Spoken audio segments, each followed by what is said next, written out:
Sure. Good afternoon, everyone, and welcome to the September 21st Program Advisory Committee meeting. I'd like to note that we are starting the meeting at 4:07 p.m. And just a reminder, the meeting is being streamed live on NVTC's YouTube page. I would note that we have confirmed a quorum, but I don't think we're quite there yet, but that's not an issue because we don't have any action items today. All right, so with that said, we're going to move along. As part of today's meeting materials, we were provided a summary of the July 26th PAC meeting. Does anyone have any comments to share with staff? Hearing or seeing any? So we will accept the as provided. Thank you very much for that to everyone on staff. This afternoon, we have one topic for the committee, a discussion about the work NVTC is doing to develop a zero-emission bus strategic plan for Northern Virginia. Each committee member represents a transit agency, and each transit agency is exploring what zero-emission buses mean for them. While there are many things each transit agency can accomplish on its own, we can accomplish so much more when we work together as a region.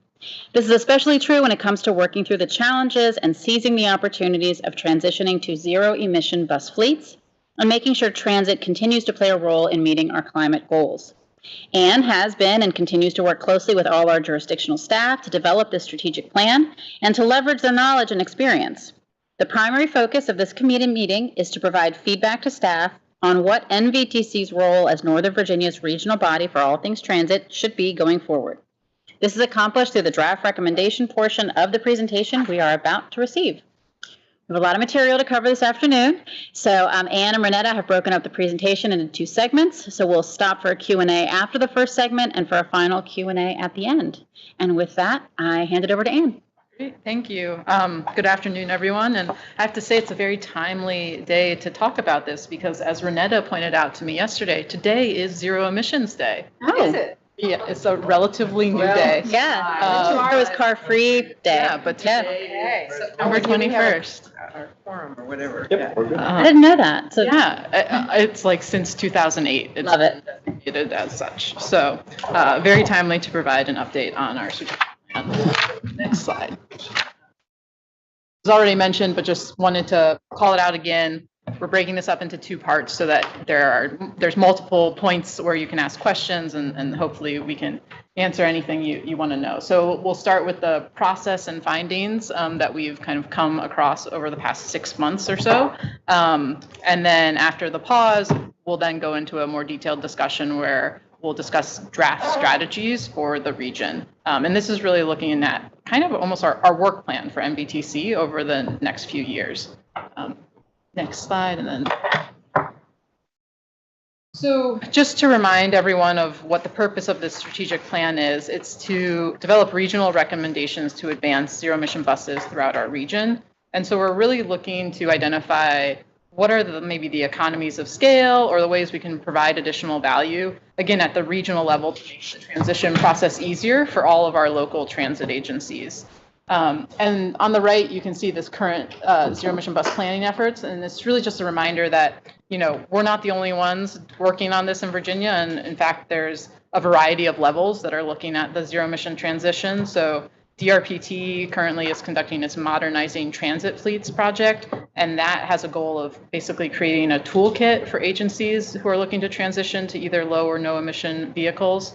So Renetta and I are in close contact with our DRPT colleagues on that, and they're involved in our working group. So it's really a back and forth on their statewide effort and then our regional effort. And then at the local level, of course, most of the agencies in our region have either completed or are in the process of undertaking a zero-emission bus transition plan.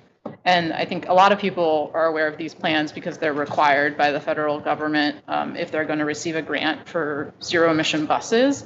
But really, regardless of whether or not you go for a federal grant or receive a federal grant, they're just useful plans because those go into the really specific detail of like what routes can handle a battery electric bus and how might things need to change or how might facilities need to be upgraded to support the change. Next slide, please. So this is just a really high-level timeline of kind of where we are and where we're going. So you can see the very large arrow indicates where we are right now. This is the second time we've updated the pack on the strategic plan, although the first update was in April, so it was very early days. But since we kicked off the planning process in February, we've held one-on-one conversations with each transit agency in Northern Virginia, also had 2 technical advisory committee meetings, and the TAC is composed of a representative from every transit agency in the region, DRPT, this includes WMATA. And as all this has been happening, our consultant team has been evaluating the existing conditions of the fleets in our region, what are industry trends, what are challenges, and then what are opportunities. So this is really all leading up to those draft regional strategies we're going to discuss. And this will kind of continue to be socialized throughout the fall, with the goal being that the full plan will be available for acceptance by the commission in January. Now I'll pass it over to Renetta, who's going to discuss some of the both national and local stats. Slide. Thanks, Anne. So this slide pretty much shows what's happening nationwide. I'll start, which is an organization that focuses on transportation, takes an inventory of the growth of zero-emission buses across the country. So as you can see, the table on the left pretty much shows where we are with the battery electric buses as well as fuel cell buses. And you can see between 2021 and 2022, there's been like a dramatic increase. So of all the zero-emission buses, 96% are focused on battery electric, and of the 211 fuel cell buses are out there, 2/3 of them operate in California. The map on the right pretty much shows, as of 2023, what's going on in the Northeast. So as you can see right now, our neighbors in DC and Maryland are currently a little bit ahead in terms of procuring zero-emission buses. But as you can see in like the coming slides, will show kind of what's happening in Northern Virginia in that space. Did I hear you right? 2/3 are in California? Yes, that is correct. For the fuel cell electric, Yeah, so fuel cell, hydrogen-powered buses. And they're really Okay. The first hydrogen implementation state. We'll get there. I want to talk about it. So this chart on the left pretty much shows the fleet composition among the 5 agencies in NVTC's district as of this summer. So the key takeaway here is that the majority of the fleet is still diesel at 71%. But this isn't too unexpected, as most transit buses have a 12-year lifespan, so it will take time to convert those buses over. The table on the right pretty much shows where we are in terms of current battery electric buses that are operating right now. So as you can see, Dash is pretty much leading the way on that with their battery electric transition. And on the right, you can see Arlington, Fairfax County, as well as Loudoun County is currently working towards their battery electric / fuel cell buses as well. And just as an example of how quickly things are changing, this chart will actually be out of date next week once Fairfax Connector kind of launches their electric bus next week on the 28th. And just another note that a lot of the agencies are kind of moving smaller and kind of working on pilots to kind of test out the technology and kind of really see what the pitfalls are before moving to kind of bigger quantities and procuring more buses. Next. Thank you. So this slide pretty much shows some of the big gains in Northern Virginia. Big wins when it comes to federal grants, and this will help the locals be able to move more quickly and procure more buses. The city of Alexandria, Loudoun County, as well as low/no emission grants by the FTA for fiscal year 23. And the award will greatly benefit Fairfax Connector, share the Cinderbed road bus facility in Fairfax County with WMATA, so that that facility will actually be fully battery electric. So that's a big win for Connector as well. And just another note that these awards are very competitive. So in this round of funding, there were 475 eligible proposals that totaled $8.7 billion. And it was announced that 130 awards were awarded, totaling $1.7 billion. So there was $7 billion worth of projects that did not receive funding. So yeah, this is just a really big win for Northern Virginia. Yeah. Next slide. Okay, so beyond Northern Virginia, obviously the DC region, we have our neighbors, Maryland and DC. And so we've been tracking and participating in a lot of the zero emission bus efforts in the greater metro area. So some examples of what's happening regionally. Montgomery County is another zero emission bus kind of leader right now. They have a public-private partnership that they're operating with a firm called Alpha Structure. And that firm built and operates a microgrid at one of their bus depots that's in Silver Spring. So the picture on the right actually shows that it's of the solar array, and there are drop-down chargers, and they're basically procuring energy as a service from this provider. So that's one thing that we're tracking. They're also pushing forward with a green hydrogen production facility in Rockville. So it will be one of the first deployments within our region of fuel cell electric buses as a result. So that, again, Montgomery is something that we're tracking. And then we are just in general looking at the development of hydrogen within the region. A Department of Energy has a hydrogen hub program, which will be awarding grants, I think sometime this fall is what's anticipated. But Connected DMV is an organization that has applied for that. So our region is in the running to potentially get those grants. So that, I think, has been one of the big questions around hydrogen, is just the availability in the Mid-Atlantic. So if that were to come through, that would probably change things rather dramatically.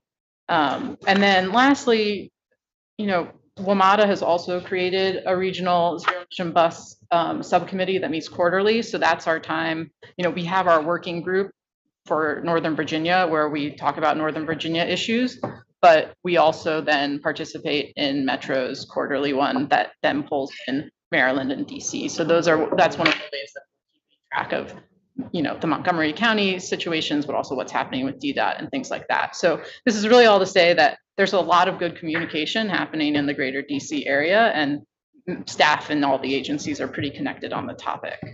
Next slide.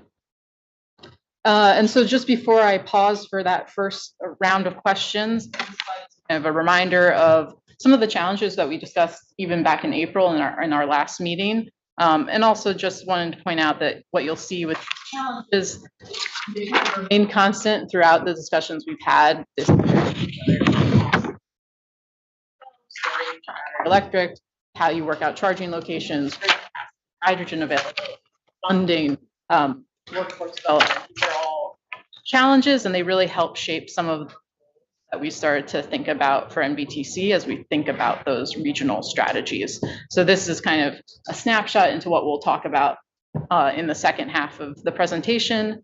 But for now, and next slide, I'm just going to pause if there are questions about what we've said so far. Before I jump into hydrogen fuel cells, what about green natural gas? So, because we're looking at that. I think it's loud. Somewhere else is doing that.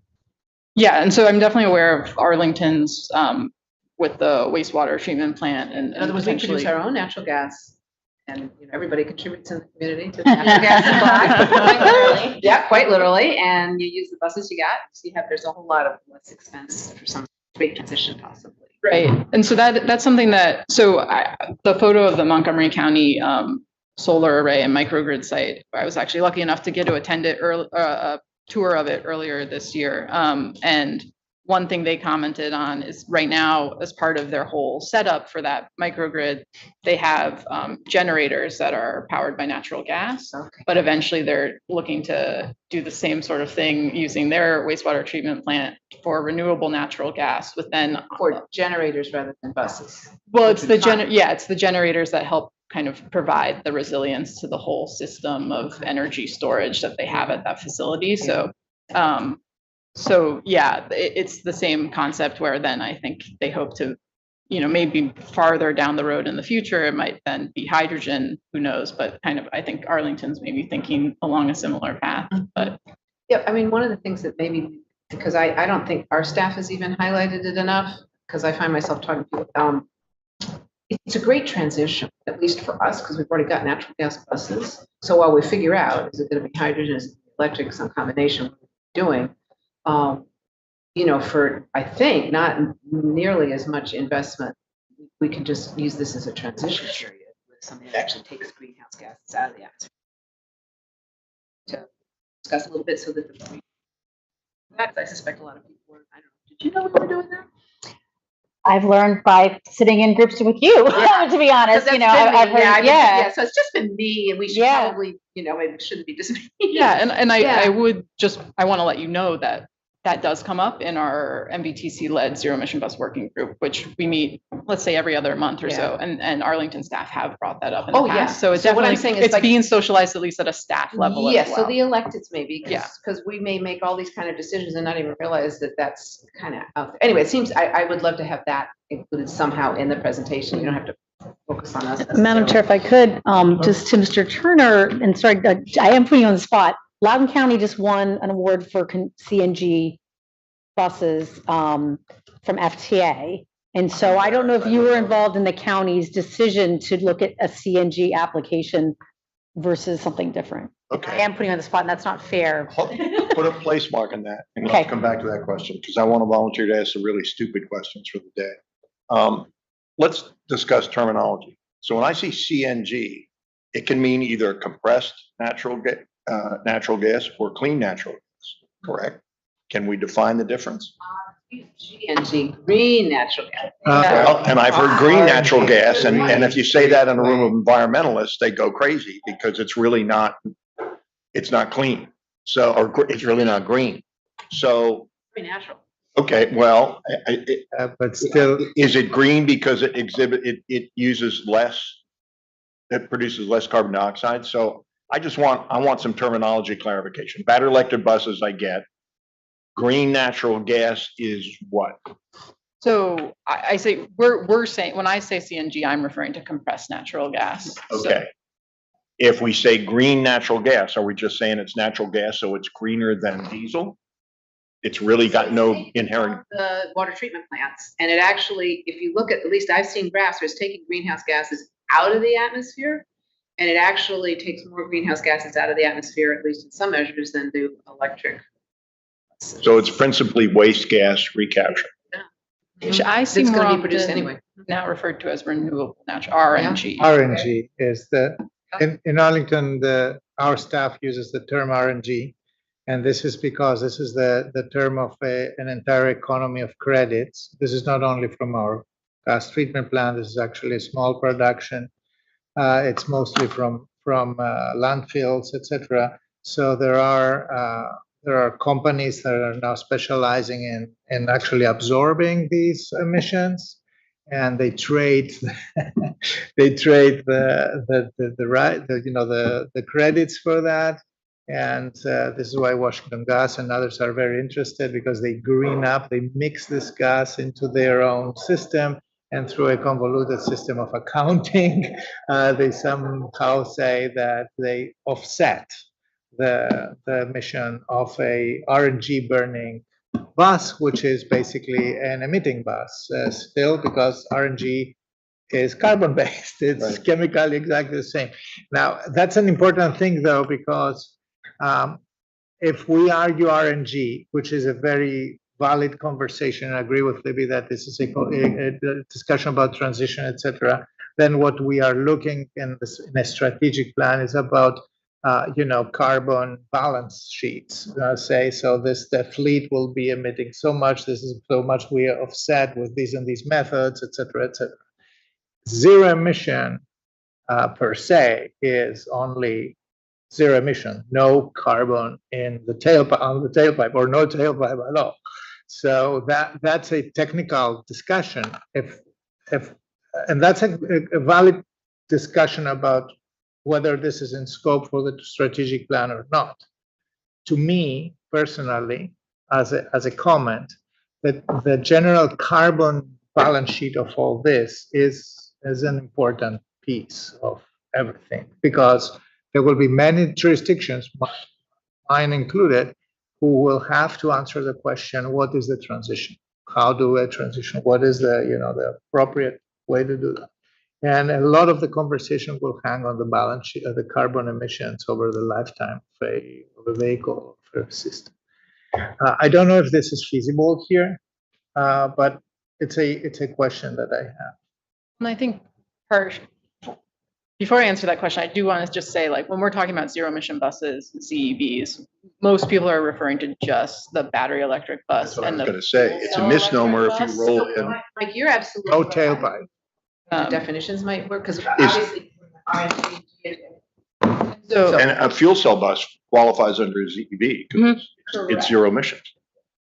yes, and the best, most places that are moving towards fuel cell electric buses, there's also the caveat that then it should be being powered by green hydrogen. So that needs to be produced either through solar or, there could be a water production, but it's an electrolysis process to produce the hydrogen. Fuel cell electric buses, as their name conveys, are still, at the end of the day, an electric bus. It's just that you fuel them with hydrogen. The hydrogen then powers provides power to the battery that then powers the bus. So the difference between a battery electric bus and a fuel cell electric bus, when you think about like the electric bus component, is that a fuel cell electric bus can have a smaller battery pack just because it doesn't need to be able to hold the entire charge for that day of the bus. To the point about the balance sheets and thinking about all of that, I do think a lot of those very specific elements are what the local jurisdictions are tackling.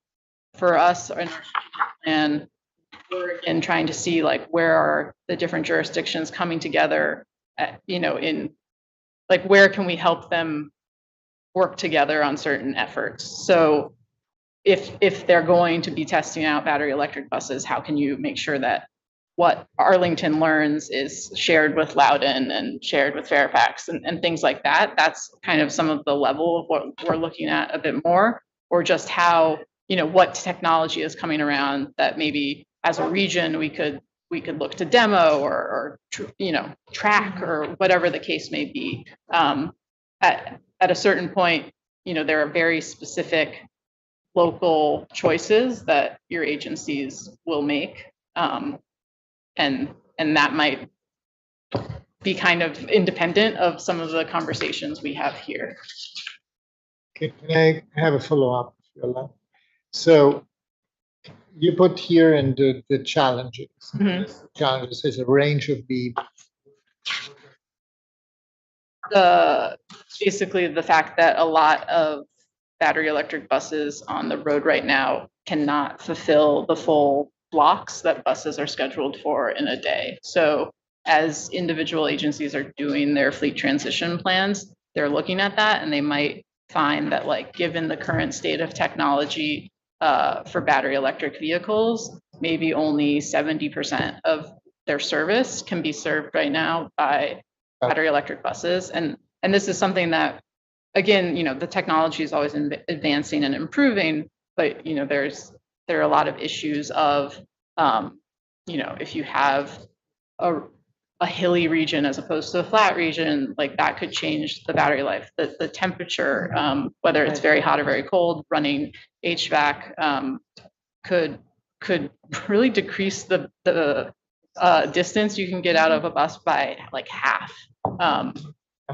So those are a lot of the issues that people are facing with battery electric buses and the things that they're trying to think through as they do that. And for our purposes, when we think about it at a regional level, some of it's then you start to think about that en route charging infrastructure becomes a lot more important if you're trying to convert your whole fleet to battery electric buses and you can't do your whole run and get back to a depot on one charge.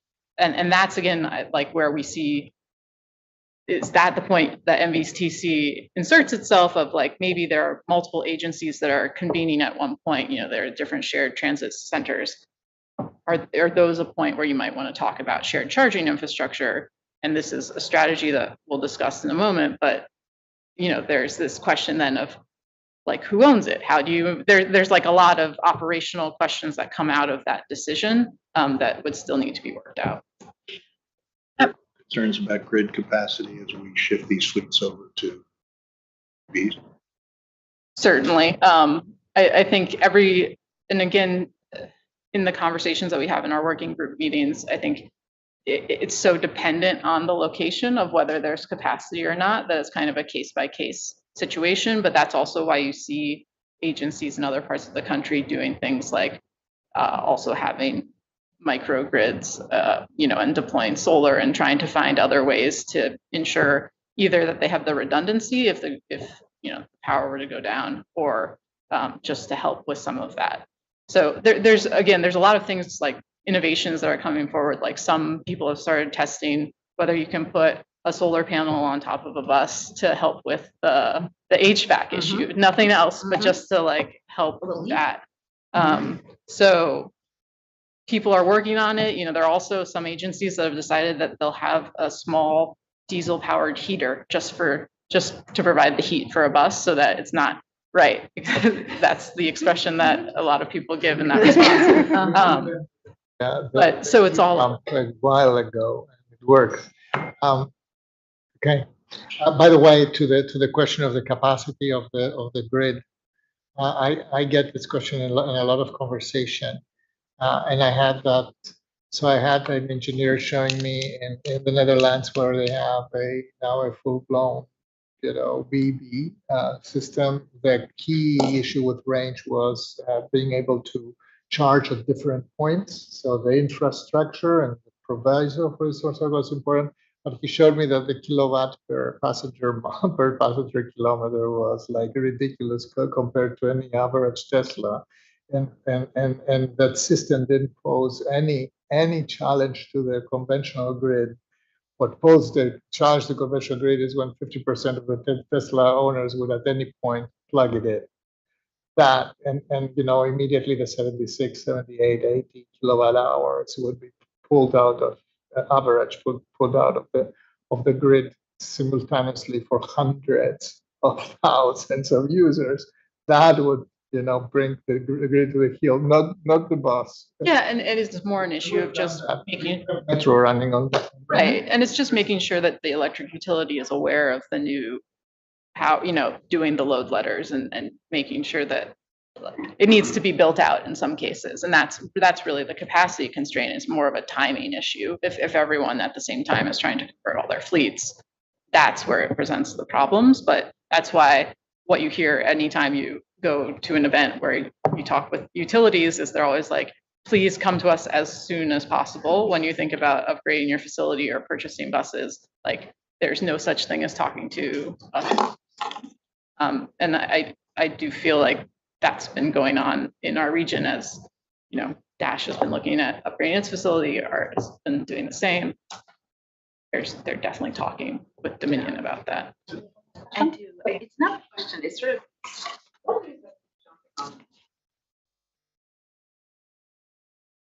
I see it.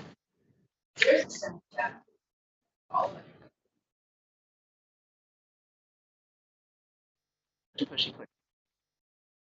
And a lot of people pick up on this. And this is sort of where our public is. People don't know about. I mean, a lot of people are aware that the strains on the grid, the electrics, we just aren't going to have power. But a lot of people don't know about that.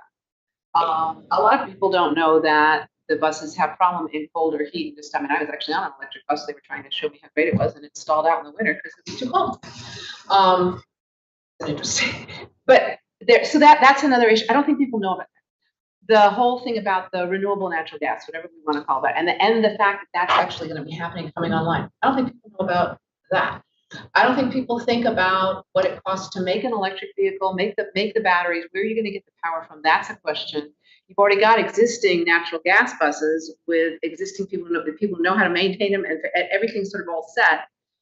It's sort of a plug and play, but people are thinking that's terrible. We need to throw it out and invest in this huge electric. And at the same time, they're not really aware of hydrogen cell. All they know is that that's like way off and probably not going to happen. So what I'm worried about is the political pressure on us is to build an extremely expensive electric infrastructure for extremely expensive buses and buy all these buses, and they're not going to work great. And when we get it all paid out for hundreds of millions of dollars, we're going to find that hydrogen fuel cell is where we should have been.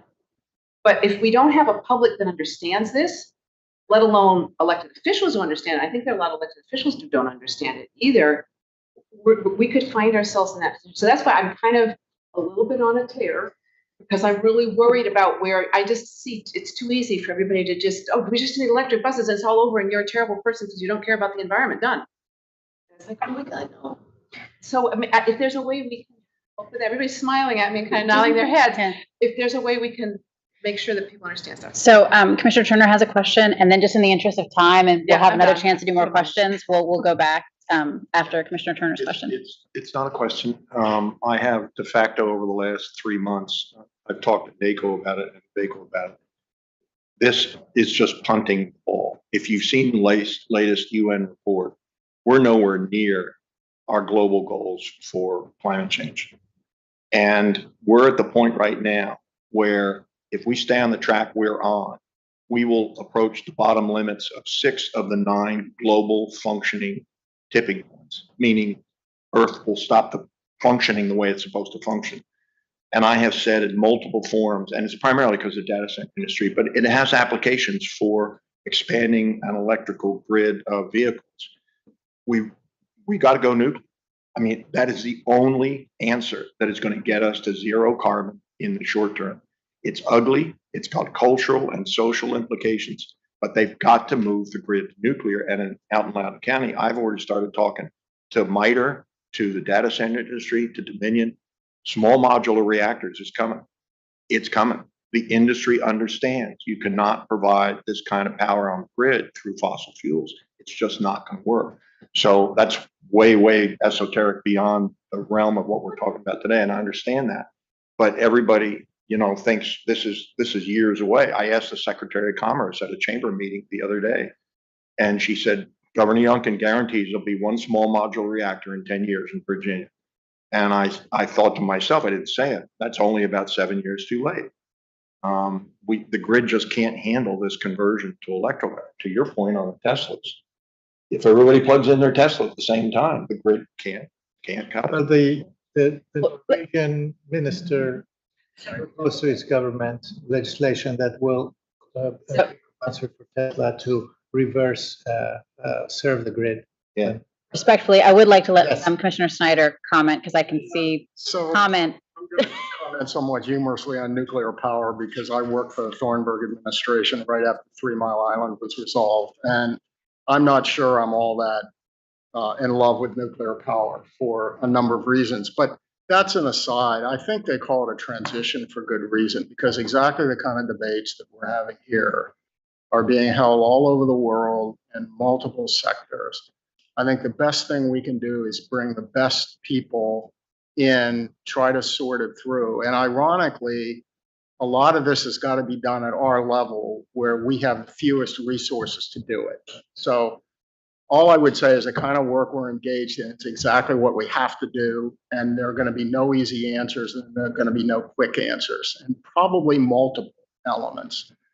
And nuclear may be part of it, but I have to say that if you live through 3 Mile Island, it's not quite as attractive as it may seem. All that's just to say how really complicated this is and how exactly this work is what we need to be doing and pulling in as many resources as we can. But I don't have an immediate answer for it. I really don't. Hydrogen, great idea, except it blows up, nuclear, great idea, except 3 Mile Island happened. The nuclear, do we really have a grid capable of handling this? We need to bring in the Virginia, Dominion Power people and tell us what they're capable of doing. So I think, I guess before I hand it back, the good thing I think is that the strategy is actually called zero emission. It's not method specific. So I just want to bring us back to that idea, right? That it's focused on, the buses themselves not being a part of the ultimate emissions problem. And then I just, as I listen to all this and as I listen to the first half of the presentation, I think the diversity of what's being tried at this stage is actually a valuable piece of the puzzle, and that we have this, your group, here presenting, we're already trying to find out what are we learning by everybody doing slightly different things. And so as other jurisdictions, start to explore this, or as we have to make more purchasing or make other decisions, that's what I hope is coming from this process, is we do have some diversity of methodologies, and that's what you guys are trying to capture, I think, and learn from. And so with that, and I just say the process it looks really good. Yeah, right. You know, because we're all talking about other things, but yes, thank you. Being aware of time. So we have 6 draft regional strategies that I'm going to talk through today, and really each strategy has its own slides, so just to kind of put you, so you understand what's coming up. But really, this is the high-level list. Serve as a regional zero-emission bus forum, advocate for consistent and supportive zero-emission bus standards and policies, coordinate among regional partners on funding and procurement opportunities, support development of shared charging infrastructure in Northern Virginia, evaluate private sector partnerships, and then support ZEB-related workforce training programs. So with that, I'll go to the first strategy. And this strategy is very much a continue doing what you're doing sort of strategy. In our conversations we've been having, most transit agencies have appreciated the role MBTC serves right now as a convener. So with this 1A, continue to lead or participate in regional and industry working groups. We have our zero emission bus working group. We're part of Metro's zero emission bus working group. APTA also has a zero emission bus working group where, you know, around the country, people are sharing their findings. Even just this past week, yesterday, in fact, there was a hydrogen focus event. So we're participating in that. The 1B is a bit of a new role, and it's this idea of sharing operational data and findings among regional partners. This could potentially be as a dashboard or some other mechanism, but it's getting at, I think, what we were just discussing, which is as everyone's doing a slightly different flavor of this transition, making sure that that operational data is being shared among the partners so that people learn from the experiences of one transit agency and apply it when they go to maybe pilot or procure something else. So again, it's useful to have those findings, especially when you all share the same climate and kind of similar traffic situations. And then this final bit of the regional forum 1C is just making sure that as best practices for working are discovered and in talking with utilities about what they'd like, making sure that that is shared among the partners, and then also continuing to track this hydrogen development, because I do think most people, what you're seeing is that it's seeming more feasible and it's seeming more available in our area. So I think as we continue to look at that CalSTART kind of inventory of the country, you'll start to see more fuel cell electric buses popping up in areas outside of California in the coming years. Second strategy, so advocate for consistent and supportive ZEB standards and policies. While the first strategy was kind of internal lesson sharing in the region, this one's kind of taking what we learn and then making sure that we're pushing it out to the appropriate stakeholders at different levels. So the first one is making sure just to engage with our local elected officials to make sure that we're all aligned on regional efforts. So I think that's maybe pointing to some of the educational aspects of just making sure the public is aware of what we're learning and how that works. Then the 2B is, you know, NBTC has its legislative agenda. There's currently language in it about, you know, supporting funding for zero emission buses, but as we learn new things, you know, if there are issues that pop up and things that we need to advocate for at a state or regional level, this action is just pointing out that we should make sure that that's incorporated in the legislative agenda. And then the final action under this strategy is really more industry and private sector focus of encouraging interoperability across technologies and manufacturers. Some of our agency partners who are a little more along in the process, you know, you can have standards that everyone agrees to, but different companies kind of implement them in slightly different ways. And so you find some quirks that need to be worked out. And so as we discover these things, it's a sign of kind of technology is maturing, just making sure that if as a region we're discovering something, it's basically NBTC gathering those findings and pushing it back so that we're a stronger voice basically for changes that might need to happen. Next slide, please. So the third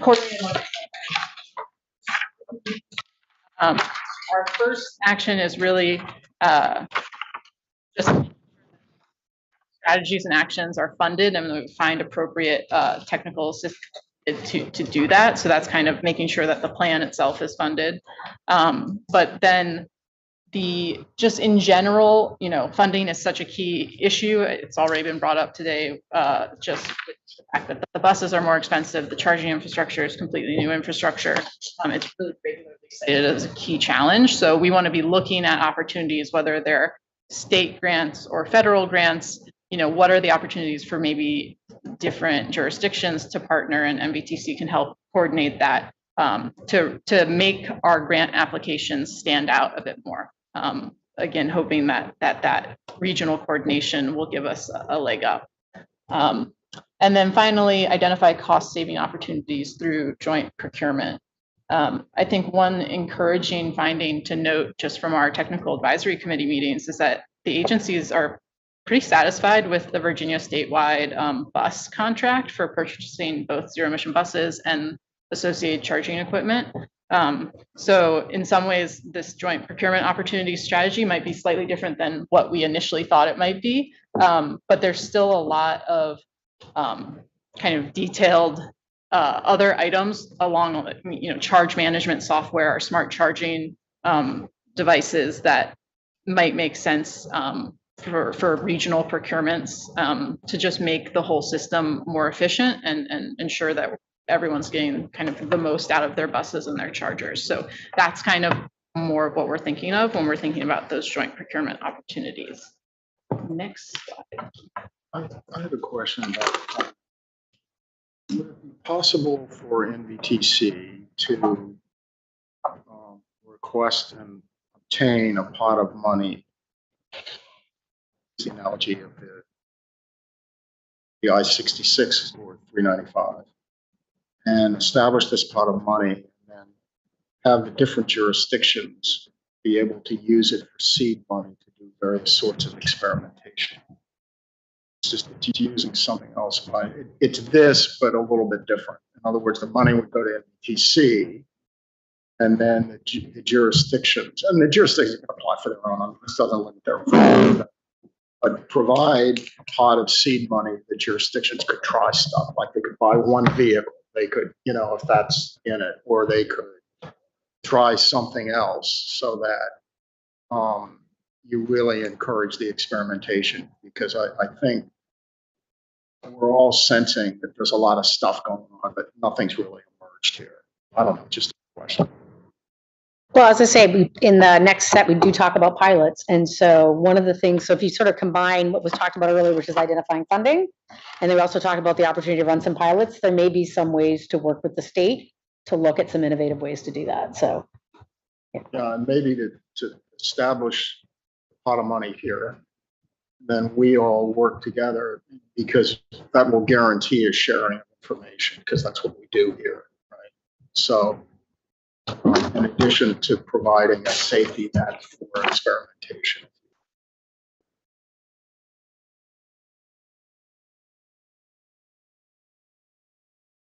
So the fourth strategy to support development of shared charging infrastructure in Northern Virginia, basically based on kind of the existing conditions and what we've learned so far, this is potentially the biggest lift out of the set of recommendations, but also has a really big benefit if we could get it right. There aren't examples nationwide of multiple agencies sharing charging infrastructure. It's a pretty new concept.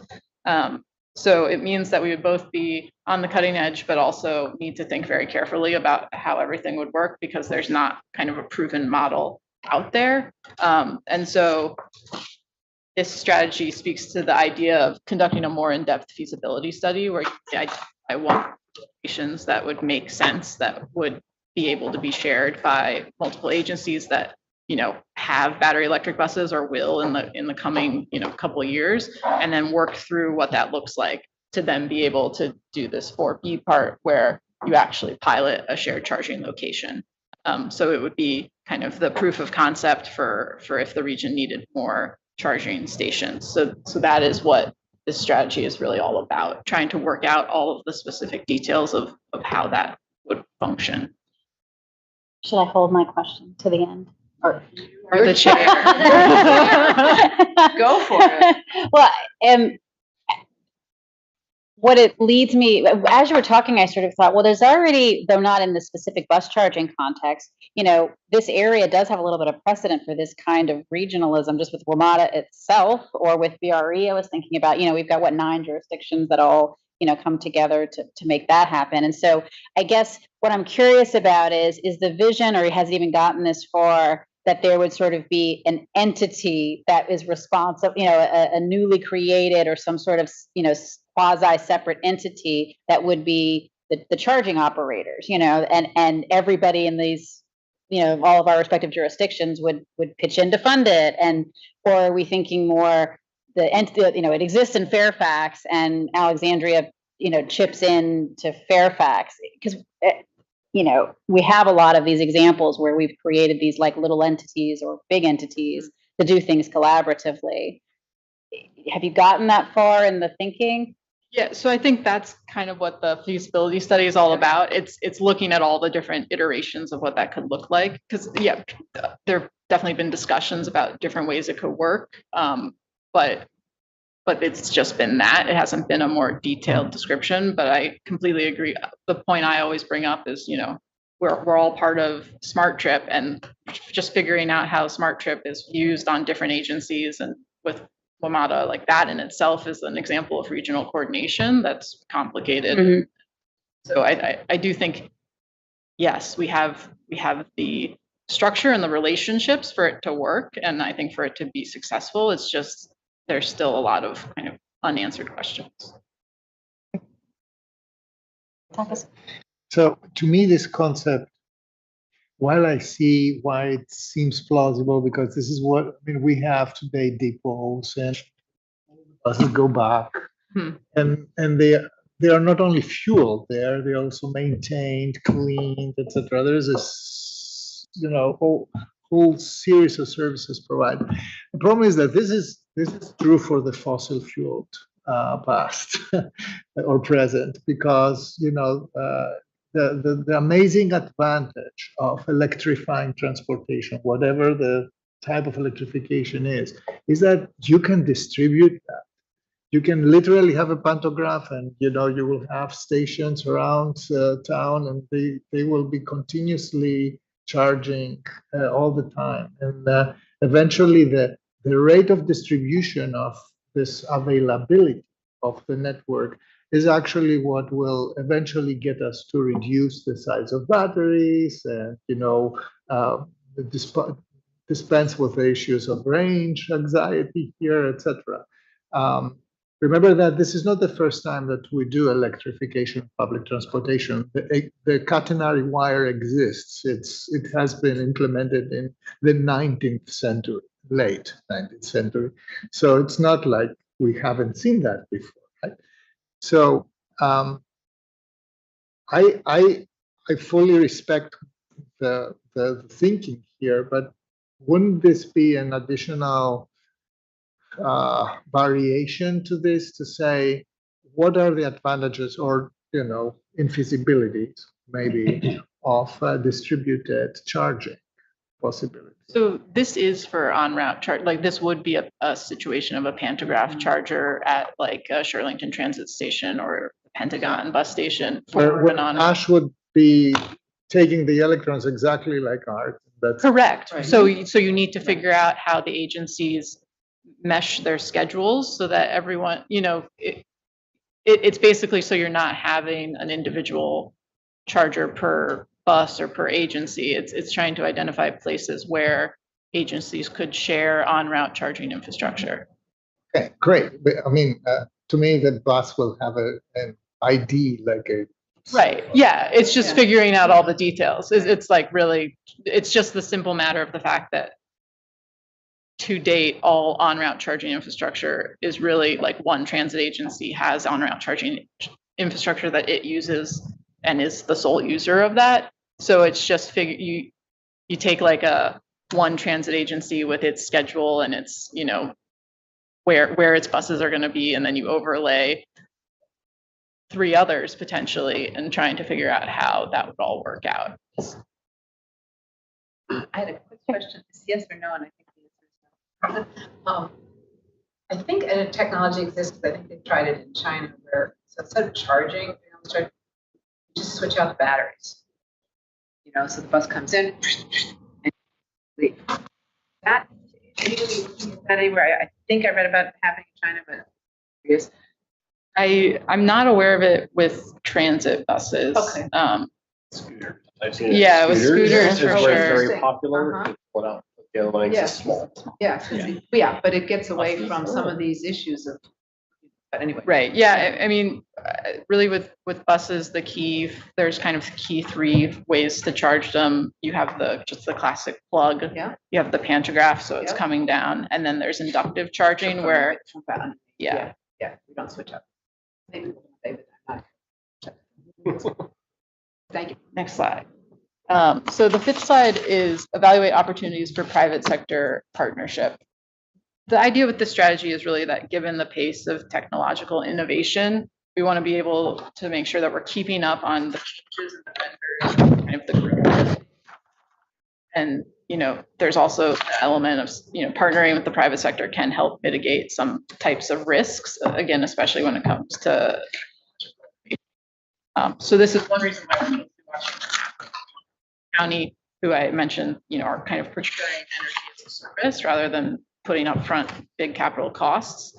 But as we're looking towards it in Virginia, we really wanted to have some sort of strategy that points to us just checking in on where the sector is. So that kind of comes in a few different flavors. At the most basic level, it's this A, which is the hosting listening sessions or industry days to learn more about technology. So a few of us did a version of this a few months ago where we learned all about the charge management vendors in the space. So people figuring out, the connection between a bus and a charger. There's a lot of then details that go into it, and you can optimize it and make it better. So having MVTC host things like that when agencies kind of come together thinking like, this is a new technology we want to learn more about. Then the B kind of takes that a step further, in which if, and this could end up being almost an annual process, but you basically identify regional issues that we want to solve and then basically do an open call to firms. Do you have a solution? If so, like you can work with one of our agencies to demo that solution for a period of time that's selected. So that would be basically creating a process for that. And it's kind of just also combining our agencies together to just be a larger group and kind of say, we're open to trying these new things, like come to Northern Virginia.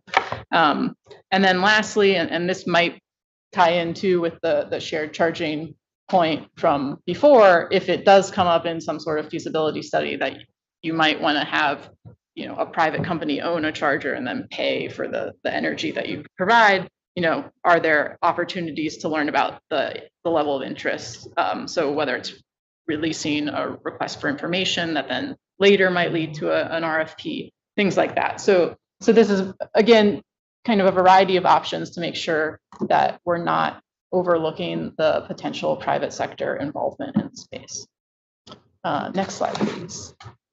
So the last strategy is support zero emission bus related workforce training. So the first one, kind of similar to the very first strategy, but focused on workforce development, making sure that as new information becomes available, sharing those training resources with regional partners, whether it's information about kind of fire safety for local officials or bus maintenance or things like that, just making sure that, we can develop a resource for people to look at. And then also for this, engage with educational institutions. There's a lot of talk in the space about needing to develop new things like apprenticeship programs for, to have like maintenance staff who know how to handle high voltage electricity and all the new things that come with these types of buses. So that's in the works, and there are different transit agencies in our region that are developing that. So it's just trying to, again, make sure that that knowledge is shared, and as programs get off the ground, figuring out, are there other partners in the community who have some sort of automotive training courses that then, we can connect the bus transit agencies with if they want to find new staff for their agencies as well. So I ran through it really quickly, trying to get us back on time. done. That Sophie will do our second round of questions. Yeah, so thank you for the presentation and for the proposals. You know, I think before we open back up to questions, I just want to comment that I think the even higher level, I was gonna say bottom line, but is getting more people onto buses generally, you know, like, and so that I think that's part of this too, is part of the ZEB research and conversation, is also just recognizing, to Takis's point about Teslas being plugged in, and your larger point about, I mean, electric vehicles still hit people. They still damage infrastructure, you know, they still require road maintenance. And so what I was going to, you know, sort of segueing into a little bit of a question, and what I realized watching you give this presentation today is there doesn't seem to be just a public education piece. And I get that, like, you can't do everything, and every study, can't do everything. But that's what kind of dawned on me, is that we're doing a lot of education of local leaders. We're doing a lot of interacting with the private sector, with each other. But is there the potential within this study or within this strategic partnership of just educating the public generally on why investment and growth in, you know, buses, kind of full stop, but specifically zero emission buses of whatever fuel type, are a vital piece of climate change and road safety and grid resilience generally? Yeah, I mean, I think that's a really good point, and maybe one that I'll circle back with Alan, Kate, and our comms team about. But yeah, you know, outside of the plan and on a more general kind of near-term aspect, I've been thinking about how we can put more information just on our website about that. But obviously, that's like the general public is not. Most people, I assume, are not visiting our website. So thinking about how to push that out. And there are some interesting studies coming out of the Transit Resource Center that might be forthcoming. I don't want to steal Xavier's thunder. We'll give us a sneak And preview. Sophie's, for that matter. Xavier's work and Sophie are working a little bit on right now, like some of the environmental elements of transit, because transit, as you've all mentioned, is a big part of the climate goals that the region has, and trying to dive a little bit deeper into that. What are those benefits that transit has? And then I think dive a little bit deeper into the different types of buses. Like, at the end of the day, you're right, getting people on buses is really important. That really helps and moves the needle that way. Is it better? Does it matter if they're on a CNG bus or electric bus or a hydrogen bus, things like that? So diving a little bit deeper into that granularity of the importance of that. So stay tuned for that. It'll be coming out in the near future. I don't want to overpromise and put pressure on them. But we are doing research in that area. Yeah, I appreciate that. And I think, like, a little bit back to Commissioner Garvey's point is, you know, there's some political will we have to build here too. And that can come from educating the public onto why these investments are so necessary and why we should be putting money or putting research into these things. Is if we get more of the public, not just asking for, you know, compressed natural gas, but just simply asking for zero emission buses, you know, full stop. So I'll pause there. Any questions about the second half of the presentation? I have only a general question. So we have a parallel conversation about BRT in Northern Virginia. If you ask me, I mean, if we see the implementation of electric mobility, transit mobility, it actually accelerated on places where similar projects. You know, it's not like trying to replace all the buses and, you know, retune all the agencies to work with new technology, but we have a new project, so we will do it from the start. Is that playing a role in our thinking here in creating, for example, recommendations? Say, look, if we are going to plan this and pull it off, this is this is how this grid has to be built. This is how this mobility has to be supported. And we have really almost the most perfect application here, because this is really fluid traffic. We want them to be very comfortable, fast. We'll give them, where we can, signal priority or dedicated right away. And this is really written for a BEV. I mean, I do think that going forward, most agencies are looking towards some sort of zero emission bus, whether it's battery electric or or fuel cell electric for like fleet expansion purposes. So many of the jurisdictions don't really even support the procurement of diesel buses anymore. So agencies are looking at it from that perspective as well. And, you know, with the example of Cinderbed, the WMATA facility that just got the grant, you know, the idea is that Fairfax Connector will be running its BRT service from that, and that will be a battery electric service. So that is part of that thought process going forward as new things are being built, that the idea is that they will be electric. I think really what's happening now is it's the, you know, that cycle of transition of the 12-year useful life of a bus. And so it's, you know, there are just existing fleet that have kind of reached the end of their useful life. And so, But yeah. since we have a new project coming up, and this is. Oh, specifically in Vision Route 7. Right. Okay. In the Netherlands, I mentioned, I mean, the people were saying, you know something, we took first routes where we could run articulate buses. Why? Because we can carry bigger batteries. And so this thing, right? So, and immediately this signaled to the rest that here is a new technology. They began to have the workforce for that and the experts and the passenger experience. It is smoother. It is, I mean, you enter a bus that is completely flat. Another problem is that we don't have completely flat buses in our market for other reasons, but nevertheless. So it is a completely different story. And this can be, you know, marketed like that. If we want capital, it's always necessary for this.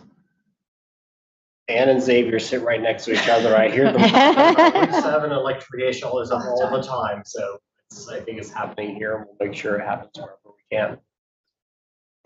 Yeah, so I find myself sitting here and thinking, it's really good we have an NVTC. Oh, yes. Coordination that you're doing here, I'm thinking, because before without, it would just be everybody just doing their own little thing. I mean, it'd be terrible. Probably we're not going anywhere. I had one question, which I didn't even know it's quite a question.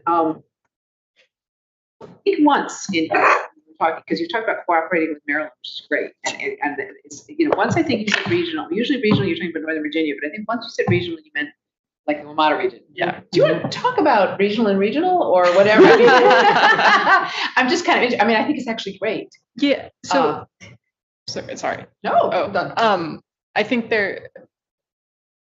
we're mostly focused on Northern Virginia from the perspective of things like for funding and procurement and issues like that. Like when our local agencies are using the Virginia statewide contract, they're thinking about applying for Virginia, you know, DRPT specific grants. It's just, we have some opportunities that are just only available to us. But I think from taking lessons learned and making sure that that's shared, that's where kind of the greater DC area comes into play. Because we should definitely be learning from anything that Maryland's learning or DC's learning. And, you know, Metro, of course, being across all those borders. So it's a little bit of both. As far as kind of the MVTC working groups, like we focus on Northern Virginia. It's a little beyond the MVTC district itself because OmniRide joins and Metro joins as well. So it's anyone who provides service in our region is generally on the RPT also meetings. And then we, you know, attend but do not lead the WMATA Virginia version. That meets quarterly, so a little less often than our meetings. And so that kind of allows for that. And then, of course, nested on top of that, the APTA has a zero emission bus committee. So that's where, you know, we attend those webinars and we get to learn what's happening in Las Vegas or in Rochester or, you know, all places with very different weather conditions and kind of different choices that they have to make based on kind of what's available in their area, and they're sharing those lessons to the greater kind of community. So that's great. You know, whatever. And don't forget California. I mean, I think our staff is really actually in contact with 2 jurisdictions out there. They're working with a lot on that because they're really kind of ahead of us.